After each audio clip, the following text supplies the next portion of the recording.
Одним из ключевых событий в день столетия республики станет открытие памятника Ивану Морозову в Кировском парке. Этого долгие годы ждали близкие, родные, коллеги, товарищи Ивана Павловича.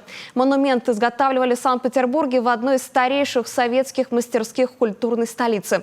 Нашей съемочной группе посчастливилось побывать в святая святых и пообщаться с авторами монумента. Специальный репортаж Александры Головиной смотрите на Юргане уже в это воскресенье, 22 августа в 17:10.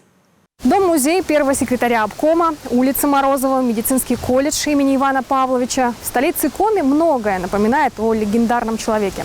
Но современники, сотоварищи Морозова, настаивали именно на монументе. Как дань памяти, как знак уважения, как простое человеческое спасибо за 22 года, отданные родной республике. Предложения соратников Ивана Павловича и его коллег были услышаны. Глава республики Владимир Уйба и сам проникся идеей. Очень уж глобальные изменения за короткий по историческим меркам период претерпела Коми АСР. На высшем посту советской автономии Морозов проработал 2 десятилетия, а по сути отдал Коми всю свою жизнь. И как передать в бронзе фигуру такого масштаба, его сущность, изложить суть характера, все противоречия, нюансы, в конце концов. Да, хотелось показать его открытость, добродушие, обязательно с улыбкой, потому что на всех фотографиях он, особенно где в молодости, он улыбается, и это тоже о его характере говорит. И хотелось его изобразить более молодым, так как черты более яркие, более выраженные. Практически год семейный тандем, скульпторы Анатолий Неверов, Анастасия Неверова и Николай Краюхин трудились над важнейшим для нашей республики монументом. Основные работы прошли в этой мастерской Санкт-Петербурга. Было у нас около 10 эскизов сделано. Там и сидящие были, и всякие разные. Были свои сложности, разногласия. Как-то пришли к какому-то общему выводу.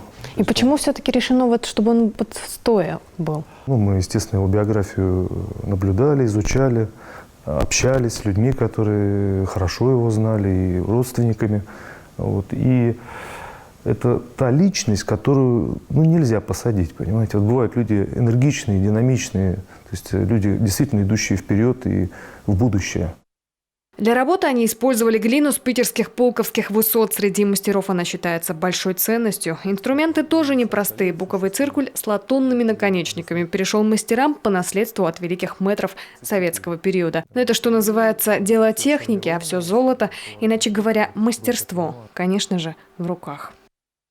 Это этюдик с натуры.